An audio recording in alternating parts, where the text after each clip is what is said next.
برنامه سیاسی و تحلیلی دیدگاه. درود بینندگان عزیز، در برنامه امروزه از غلبه رئیس کمیته امنیتی ملی تاجیکستان سیمومین یتیموف در جنگ سیوم جهان سختی بد رفتیم در جنگ اطلاعاتی صحبت میکنیم. غلبه رئیس کمیته دولتی امنیتی ملی تاجیکستان در جنگ اطلاعاتی. رشید رشیدیان، فیک افسر فابریکه جواب، مقاله نجم‌الدین شاهینباد شارح امروز نیوز را در صفحه فیسبوکیش بازنشر کرده است که در آن از سیمومین یتیموف رئیس کمیته دولتی امنیتی ملی همچون سرباز صادق امنیت ملی یاد شده. سیمومین یتیموف را متخصص ورزیده جبهه اطلاعات و پیروزی معرفی می کند. حرف کلیدی این مقاله به نظر ما این است که سیمومین یتیموف حالا به تدریج در جبهه جنگ اطلاعاتی بر ضد تندگرایان، فراریان اغوا انداز بیرونی و هزارها بلاگرها و سامانه های افراطی برتری دارد. گپ را بینید. اطلاعات دسترس به عامه و با دلیل های معتمد حتی مخالفین اشدی را از میدان مبارزه بیرون برآورد. این کارهای سیمومین یتیموف را گفته ایستاده است. میگوید مثلا در 10 ماه امسال 4 سامانه 127 صفحه بلاگرها 2 سازمان تبلیغاتی در خارج کشور مجبور شدند فعالیت خود را قطع کنند. انا قهرمانی. حالا ما به این دعوا پایانتر برمیگردیم. بدتر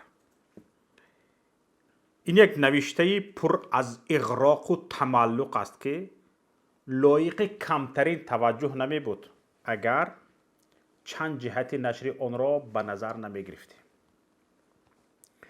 رشید رشیدیان فیک عادی نیست. برخی او را حتی فیک خودی سیمومین یتیموف می نامند. یعنی خودی سیمومین یتیموف در پشت همین فیک پنهان شده در شبکه‌های اجتماعی فعالیت می‌کند.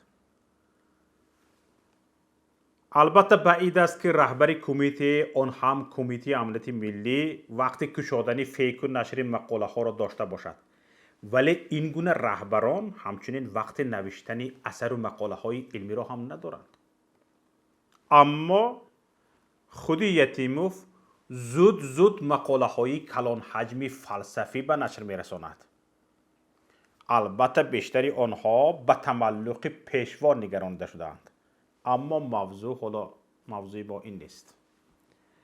اگر رشید رشیدیان فیک یتیموف هم نیست، حداقل افسری بلندپایه کمیته دولتی امنیتی ملی می باشد.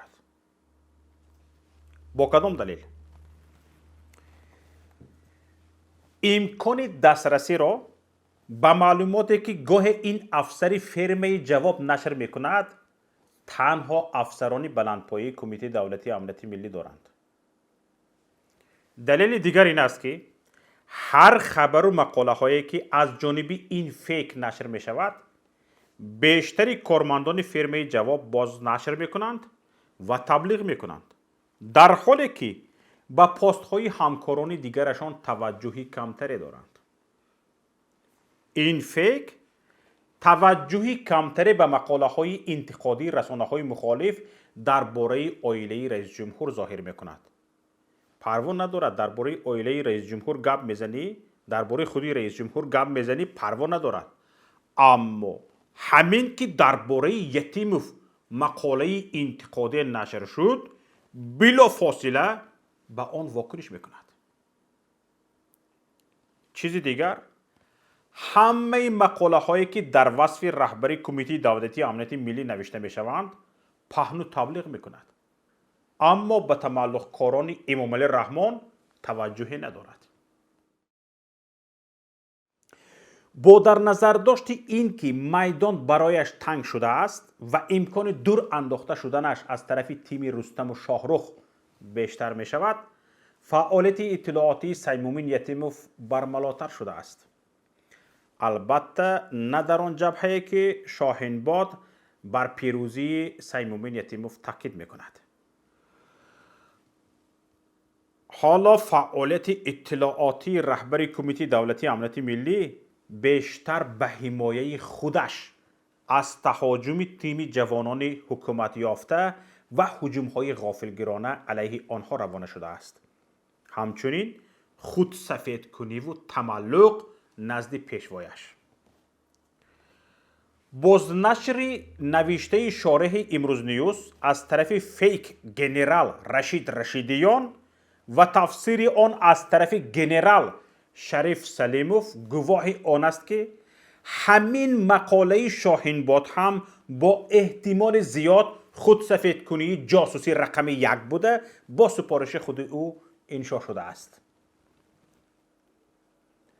یگانه شانس باقی ماندن رهبر کمیته دولتی امنیت ملی در وظیفه‌اش توجه بیشتری پیشوایش بر اوست. باید امام علی رحمان باور کند که یتیموف یگانه کادر است که حکومت او را از خطرها حمایت میکند و در همه جبهه‌های مبارزه علیه مخالفان او پیروز است. خستی که خوبی. حالا برگردیم به آن جمله کلیدی مقاله شاهینباد.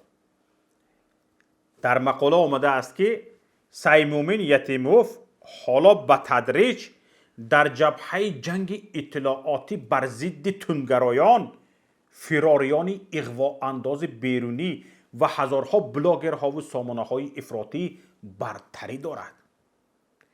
اطلاعات دسترس به عامه و با دلیل‌های معتمد حتی مخالفین اشدی را از میدان مبارزه بیرون برآورد.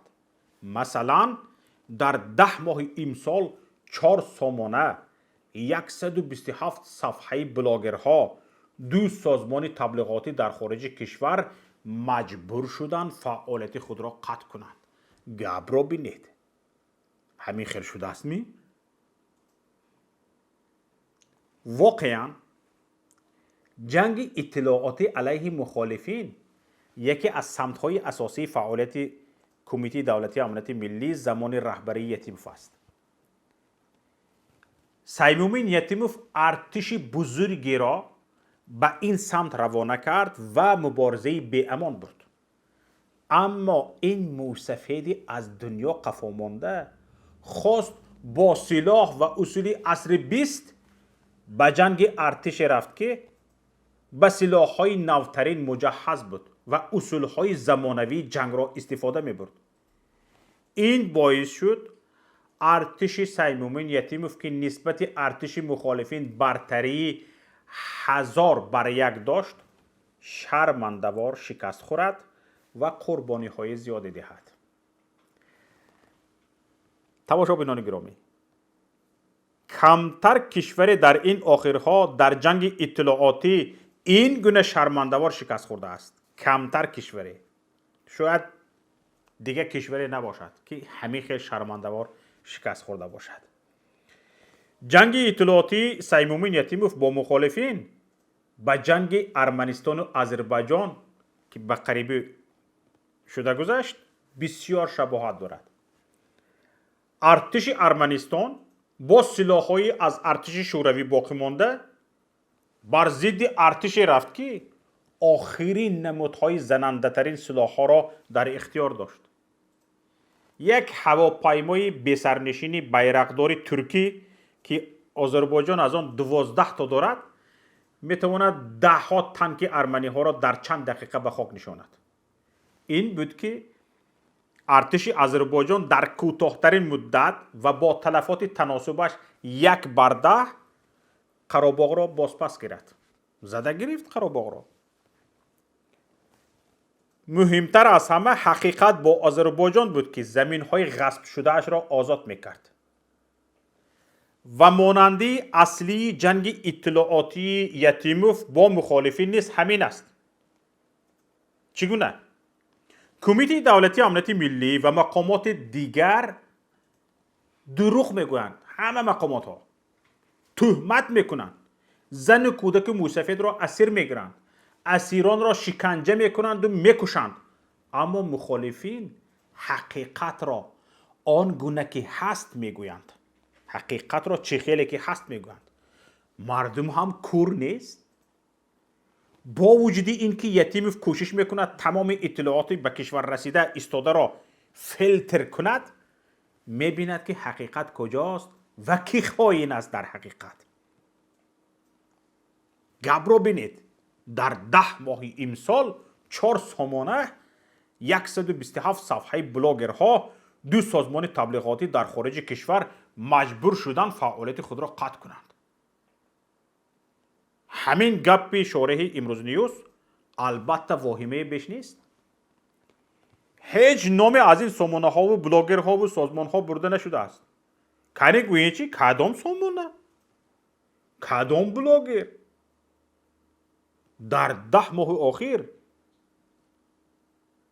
چه خیلی در 10 ماه اخیر؟ در 10 ماه اخیر نه، در 5 سال اخیر هیچ سامانه معروفی متعلق به مخالفین فعالیت خود را قطع نکرده است. یگان تاش. برعکس شماره سامانه ها با سرعت رو به افزایش است. شاید 4 سامانه که یتیموف در حساباتش قید کرده است سایت های کم بیننده و کم شناس باشند که از طرف افراد غیر متخصص و نه چندان فعال تأسیس شده و بنابر نرسیدن مبلغ یا یگان سبب دیگری قطع فعالیت کرده است. یا خودشون شده خودشون محکم کرده اند. ما چند این خیلی سایت ها رو دیدیم. مثلا ما وقتی سایت پیام رو فعال کردیم، در برابر سایت پیام سیمومین یتیموف سایت پیامی نقطه نت شد. البته دور نرفت، محکم شد. او سایت خود از کار ماند. وقتی سایت خبری اخبار نقطه کام به فعالیت شروع کرد، در برابرش سیمومین یتیموف اخبار نقطه کام فعال کرد تا مردم را گول زند. موافق نشد، سایتش بسته شد. شاید همین ها را در نظر داشته باشد. در صفحه بلاگرها هم مؤلف سخت واهمه کرده است. اگر گوش کنید، اگر مخالفین 127 بلاگر می داشت، رئیس کمیته دولتی امنیت ملی حالا با احتمال زیاد تقدیر صالحوف یا حداقل عبدالرحیموف را تکرار کرده بود. نه؟ البته 127 بلاگر اگر مخالفین می داشتند، تار موی سیمومین یتیموف را امام علی رحمان میکند. تو چی کار کرده ایساده گفته؟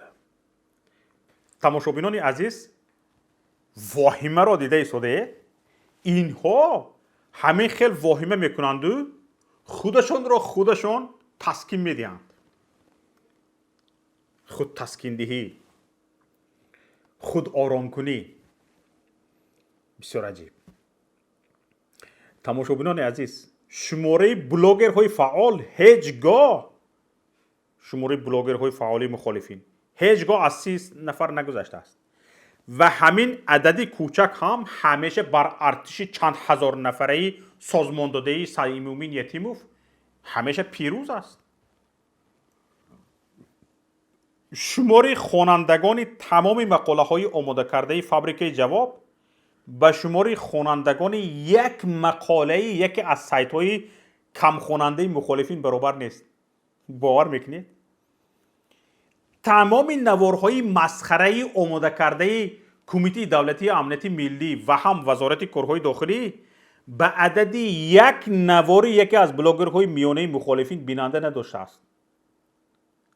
واقعا شاید 4 سامانه و 127 بلاگری که یتیموف در حساباتی خودش آورده است شماری سایت های باشد که در کشور همیشه فعالیتشان را محدود میکند. 127 بلاگر صحیفهشان بسته شده. شاید آنهایی باشند که در این 10 ماه بنابر کجای لایک ماندن و شرح نوشتن بازداشت و روانه زندان شده اند و صحیفهشان بسته شده است. در این سمت سیمومین یتیموف واقعا پیروزی میدان است. در همین بازداشت کردن، مخالفین را دزدیدن، بردن زندان کردن، زدن، کوفتن، همین خیل سیمومین یتیموف پیروز جنگ با آزادی بیان و آزادی وجدان، آزادی های مذهبی و سیاسی و اقتصادی در تاجیکستان است.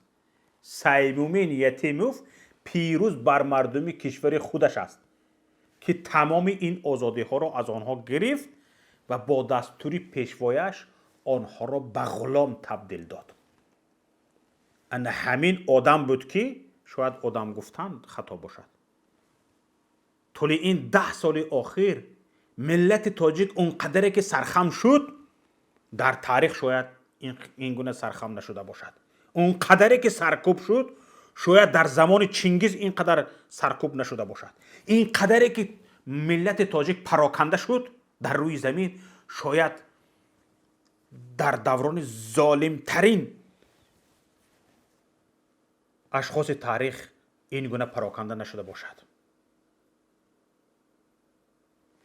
یکی از آخرین حمله های بزرگ ارتش مجهز یتیموف که به شکست سنگین مواجه شد، حمله به محمد اقبال صدرالدین با استفاده شبکه های موبیلی در کشور بود. عیبه نمیدونه اینا. ابلهی رو بینید. این شاید ابلهانه ترین حمله سازمان امنیتی یک کشور به یک مخالف سیاسی باشد که نظیرش را تاریخ ندیده است.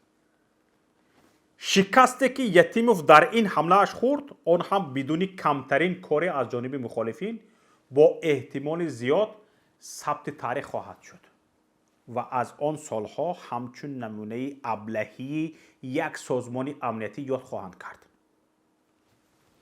همین چند بار من میپرسم همین ها به کجای فکر میکرده باشد؟ هیچ جواب نمیگیریم. یک آخر یک کمیته رو در دست دارید. به قریبی همین کمیته 50 میلیون دلار برای تجهیزات زمانوی گرانت گرفت، پول گرفت، کمک گرفت. او همون 50 میلیون رو به کیسه نزنید و 1 میلیونش رو صرف کنید. 1 میلیون دلارش رو 50 میلیون دلار تمام اسباب های تکنیکی مخالفین را جمع کنید. اگر تمام اسباب های تکنیکی از کامپیوترش تا ویدیو کامera و دیگر روشنایی دهنده و دیگر وحاک از اون میکروفون همش را جمع کنید 100,000 دلار نمی شود همه مخالفین را. انا همین با همین حالت شما را به زمین خنک شنانده است. شرم نمیدارید؟ انیق است. شاید به همین 50 میلیون دلار شما تجهیزات را خریده باشید لیکن نه فراست، نه دانش، نه علم، نه فهمش استفاده را دارید.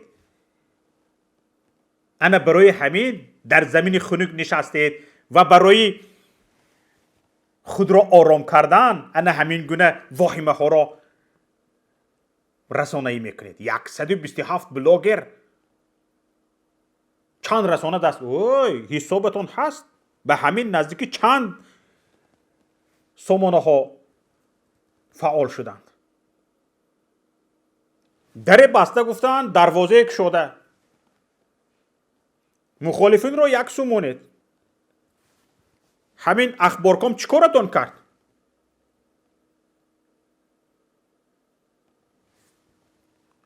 یک ماه نگذشت از همین اخبارکام خوبتر و بهتر و زمانوی ترش را از نو فعال کرد.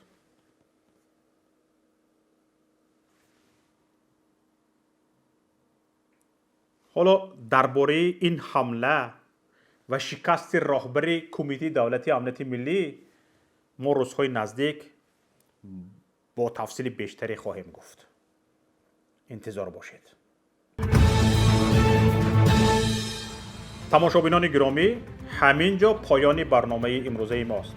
تا فردا، خدا نگهدار. برنامه سیاسی و تحلیلی دیدگاه.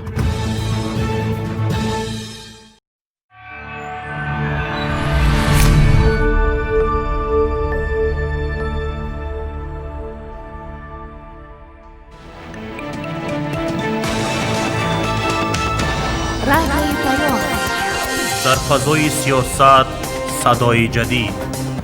رادیوی پیام، علم، فرهنگ، نوید. رادیوی پیام، مشورت، بحث، گفت و شنید. در تمام دنیا روی رسانه اینترنتی رادیو پیام نقطه نت.